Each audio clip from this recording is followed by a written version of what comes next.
Good afternoon everyone, welcome to civil services study. Practice set number 591 पर आ जाइए UP PCS के लिए और प्रैक्टिस करेंगे इसमें हम मध्यकालीन भारतीय इतिहास के प्रश्नों पर। तो चलिए स्टार्ट करते हैं। प्लेलिस्ट इस टेस्ट सीरीज़ की बना रखी है, वहाँ पर आप टेस्ट नंबर 1 से लेकर 591 तक पहुँच सकते हो और डिस्क्रिप्शन बॉक्स में उसका लिंक दे रखा है। तो क्वेश्चन नंबर 1 पर आ जाइए। बाबर को भारत पर आक्रमण करने के लिए आमंत्रित करने वालों में से एक आलम खां था। कौन था वो? कौन था आलम खां?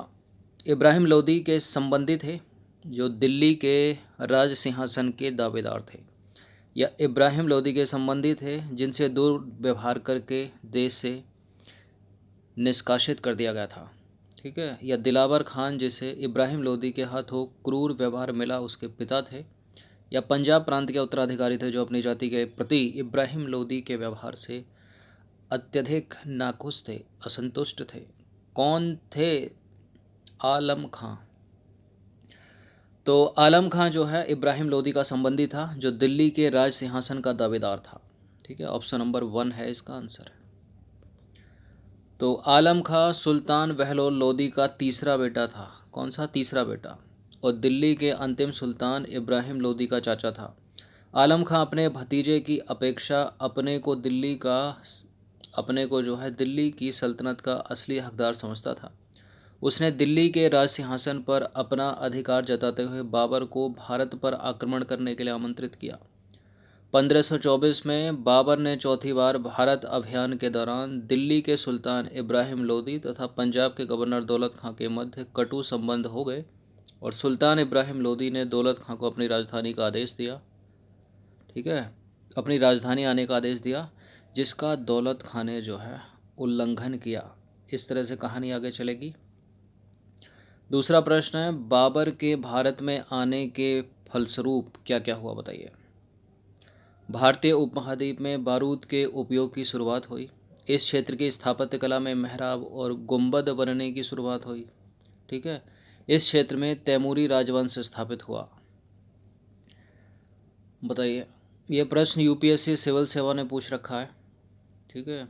अब सबसे पहले आ जाइए इसके ऑप्शंस पर। ऑप्शंस देखेंगे और कोशिश करेंगे एलिमिनेट होगा या नहीं होगा। तो भारतीय उपमहाद्वीप में बारूद के उपयोग की शुरुआत, देखिए बाबर से पहले भी बारूद के उपयोग की शुरुआत हो चुकी थी, ठीक है, 13वीं शताब्दी में। तो पहले को एलिमिनेट कर दीजिए, पहले से तो सारे कट गए, ठीक है, ये भी गया, ये भी गया, ये भी गया। तो इसका आंसर केवल 3 हो जाएगा, दूसरा भी गलत हो जाएगा अगर आपको पता नहीं होगा तो। इस क्षेत्र में तैमूरी राजवंश स्थापित हुआ बाबर के आने के बाद। किस क्षेत्र में? भारतीय उपमहाद्वीप में। और इस क्षेत्र की स्थापत्य कला में मेहराब और गुंबद बनने की शुरुआत हुई। गलत है, ये भी इससे पहले हो चुके थे, इसके भारत आने से पहले। तो देखिए, सबसे पहले 13वीं और 14वीं सदी में बहमनी और विजयनगर साम्राज्य के बीच तोपों का प्रयोग हुआ था। अतः बाबर के भारत में आने से पहले ही बारूद का उपयोग जो है शुरू हो चुका था। जहीरुद्दीन मोहम्मद बाबर माता की ओर से चंगेज खां यानी मंगोल का वंशज था और पिता की ओर से था तैमूर का वंशज। अतः बाबर के सतर्न होते ही इस क्षेत्र में तैमूरी राजवंश स्थापित हुआ, ठीक है। इस रिलेटेड प्रश्न एक थंबनेल पर पूछा, उसका उत्तर आपको मिल गया होगा। बाबर ने भारत में इस्लामी वास्तुकला को स्वयं किसी प्रकार प्रभावित नहीं किया। उसने आगरा में एक उद्यान का निर्माण करवाया। ओटोमन युद्ध पद्धति को अपनाया किसने? किस मुगल शासक ने भारत में ओटोमन युद्ध पद्धति को अपनाया? बाबर ने ही। तो मुगल शासक बाबर ने भारत में ओटोमन युद्ध पद्धति को जो है पानीपत के प्रथम युद्ध में अपनाया था। पानीपत का प्रथम युद्ध कब हुआ था? एग्जैक्ट डेट के साथ याद रखिएगा, 21 अप्रैल 1526 को। देखिए, इस युद्ध में बाबर की सफलता का मुख्य कारण उसका विशाल तोपखाना था, जिसका नेतृत्व किया था किसने? उस्ताद अली ने। और बंदूकचियों का नेतृत्व किसने किया था? मुस्तफ़ा ने। क्वेश्चन नंबर 4 पर आ जाइए। मध्यकालीन भारत के मुगल शासक थे फारसी, अफगानी, चगताई या इनमें से कोई नहीं? चगताई तुर्क थे वो। तो 14 फरवरी 1483 को फरगना में जहीरुद्दीन मोहम्मद बाबर का जन्म हुआ, ठीक है। बाबर अपने पिता की ओर से तैमूर का पांचवा और माता की ओर से चंगेज़ खां यानी मंगोल, ठीक है, मंगोलों का 14वां वंशज था। देखिए, उसका परिवार तुर्की जाति के चगताई वंश के अंतर्गत आता था। क्वेश्चन नंबर 5 पर आ जाइए। पानीपत का प्रथम युद्ध किनके बीच हुआ था, इसका उत्तर पता होगा आपको। फर्स्ट बैटल ऑफ पानीपत 21 अप्रैल 1526 को बाबर और इब्राहिम इब्राहिम लोदी के बीच हुआ। कौन जीता इसमें? बाबर की विजय हुई। तो देखिए, पानीपत का प्रथम युद्ध 21 अप्रैल 1526 को बाबर और इब्राहिम लोदी के बीच हुआ था। बाबर ने इस युद्ध में तुलगमा युद्ध नीति एवं तोप खाने का प्रयोग किया। उसके दो प्रसिद्ध तोपची उस्ताद अली और मुस्तफ़ा थे। देखिए, बाबर ने अपनी विजय का श्रेय अपने दोनों तोपचियों को दिया और अपनी विजय के उपलक्ष्य में उसने काबुल निवासियों को एक एक चांदी के सिक्के उपहार में दिए और इस उदारता के कारण उसे कलंदर की उपाधि दी गई। क्वेश्चन नंबर 6 पर आ जाइए। निम्नलिखित में से कौन सा युग्म सही सुमेलित नहीं है? फर्स्ट बैटल ऑफ पानीपत 1526 में, खानवा का युद्ध 1527 में, घाघरा का युद्ध 1529, चंदेरी का युद्ध 1530। हम पहले भी इस प्रश्न पर चर्चा कर चुके हैं, शायद कल या परसों के टेस्ट में। पानीपत का प्रथम युद्ध 21 अप्रैल 1526 को हुआ था, करेक्ट है पहला वाला स्टेटमेंट। खानवा का युद्ध 1527 को हुआ था। 1528 में चंदेरी का युद्ध हुआ था, ठीक है, चंदेरी का युद्ध 1528 में हुआ था, 1530 में नहीं, गलत है। और घाघरा का युद्ध 1529 में हुआ था। 1530 में तो बाबर की मृत्यु हो गई थी, डी गलत है।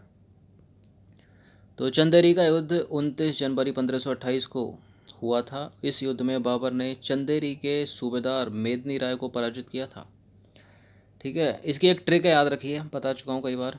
26 में पानी पिया, 27 में खाना खाया, 28 में चल दिया, 29 में घर गया, 30 में मर गया। 26 का मतलब है 1526, पानी मतलब पानीपत का युद्ध, खाना मतलब खानवा का युद्ध 1527 में, चल दिया मतलब चंदेरी का युद्ध 1528 में, घर गया मतलब घाघरा का युद्ध 1529 में, और मर गया मतलब 1530 में हो गई बाबर की मृत्यु। राणा सांगा ने निम्नलिखित युद्ध में से किस में बाबर के विरुद्ध लड़ाई की थी?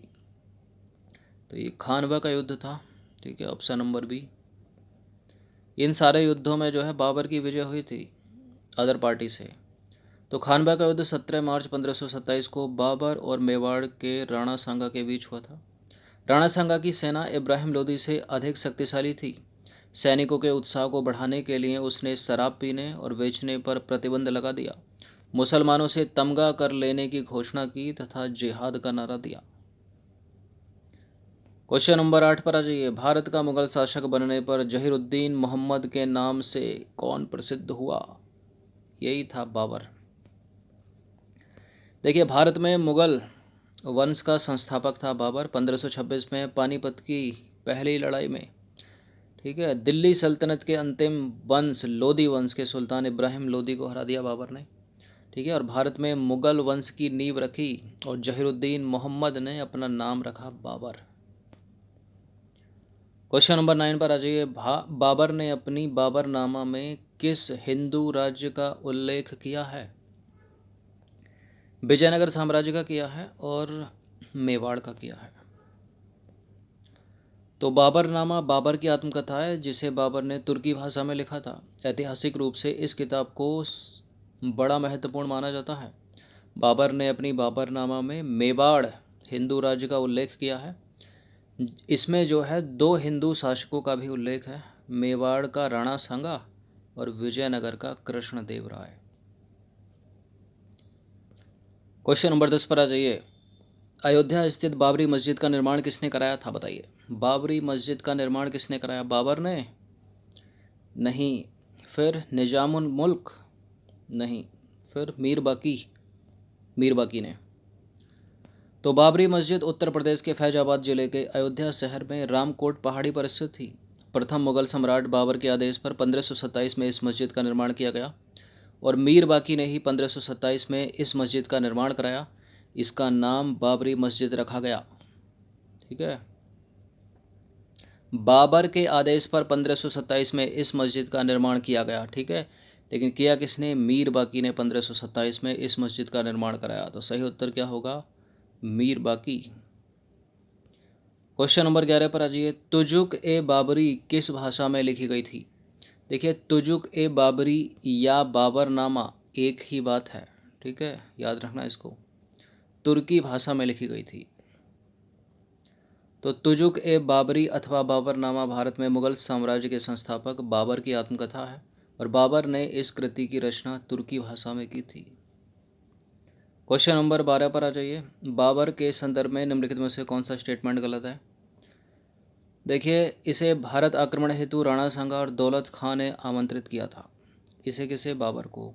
बाबर ने सिंधु नदी को पार करके भारत में प्रवेश किया था और इस समय पंजाब पर तुर्कों का शासन था और बाबर ने सर्वप्रथम भिरा का किला जीता। देखिए, गलत तो आपको साफ साफ दिख रहा है यहाँ पे। देखिए, बाबर आएगा तब भारत में तुर्की राजवंश आएगा ना। तुर्कों का शासन बाबर से पहले कैसे हो जाएगा? गलत है ये वाला स्टेटमेंट, बाकी सारे करेक्ट हैं। ठीक है, तो बाबर ने भारत में प्रवेश किया उस समय पंजाब में अफगान सरदार दौलत खां लोधी स्वतंत्र रूप से शासन कर रहा था। बाबर के पास पंजाब के सूबेदार दौलत खां के बेटे दिलावर खां के नेतृत्व में एक दूत मंडल भेजा गया था जिसने बाबर को भारत आने के लिए निमंत्रित किया था।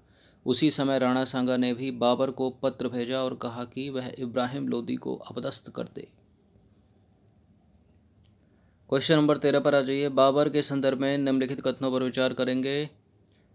पहला स्टेटमेंट है, बाबर ने 1504 में काबुल पर अधिकार किया। बाबर सर्वप्रथम फरगना का शासक बना। यह तैमूर वंश का था। इसने इब्राहिम लोदी को हराया था। इस तरह से ज़्यादा वाले स्टेटमेंट आ जाते हैं, तो अपना काम आसान करने के लिए सबसे पहले देखना चाहिए नीचे क्या क्या ऑप्शन दे रखे हैं, उससे एलिमिनेट करेंगे। अब इनमें से मान लीजिए आपको 2-3 चीज़ें नहीं पता, जैसे कि नहीं पता आपको पहला और दूसरे में कन्फ्यूज़न हो रहा, लेकिन ये पता है आपको first battle of Panipat Babar Ibrahim Lodi के बीच हुआ था, बाबर ने इब्राहिम लोदी को हराया था। तो चौथा तो करेक्ट होगा ही होगा। ठीक है, अब जहाँ चौथा नहीं है उसको हटा दीजिए। ठीक है, यहाँ है, यहाँ है, यहाँ नहीं है, यहाँ नहीं है। उत्तर या तो ये होगा, ये होगा, और यहाँ उत्तर क्या होगा? डी 1 2 3 4। तो बाबर ने 1504 में काबुल पर अधिकार किया था। वह कहता है, काबुल से लेकर पानीपत में अपनी जीत तक मैंने हिंदुस्तान को जीतने के बारे में सोचना कभी बंद नहीं किया था। देखिए, 1494 में 12 वर्ष की उम्र में बाबर फरगना नामक एक छोटे से राज्य का शासक बना। बाबर अपनी माँ की ओर से चंगेज़ खां यानी मंगोल था और पिता की तरफ से था वो तैमूर वंशज। ठीक है, और खुद को तैमूरी वंशी कहलाने पर गर्व करता था वो। 21 अप्रैल 1526 को पानीपत के प्रथम युद्ध में बाबर ने इब्राहिम लोदी को परास्त किया था। क्वेश्चन नंबर 14 पर आ जाइए। पानीपत की पहली लड़ाई कब लड़ी गई थी? ये तो क्लोज मैटर हो गया। कब लड़ी गई थी? 21 अप्रैल 1526 को। सब में 1526 है, अप्रैल भी सब में है। ठीक है, तो पानीपत की प्रथम लड़ाई जो है 21 अप्रैल 1526 को फरगना के शासक बाबर और लोदी वंश के अंतिम शासक इब्राहिम लोदी के बीच लड़ी गई, जिसमें बाबर की जीत हुई और इब्राहिम लोदी हार गए। फिर क्या हुआ? भारत में मुगल साम्राज्य की नींव पड़ी। क्वेश्चन नंबर 15 पर आ जाइए। 15वां प्रश्न, अंतिम प्रश्न। पानीपत की लड़ाई से रिलेटेड 2 स्टेटमेंट है, यहाँ पर बताना कि कौन सा करेक्ट है। बाबर ने भारत के लोगों को बला की मुलाफत कहा। ठीक है, बला की मुखालफत, सॉरी, क्या कहा? बला की मुखालफत। क्या मायने हैं इसके, क्या अर्थ होता है इसका?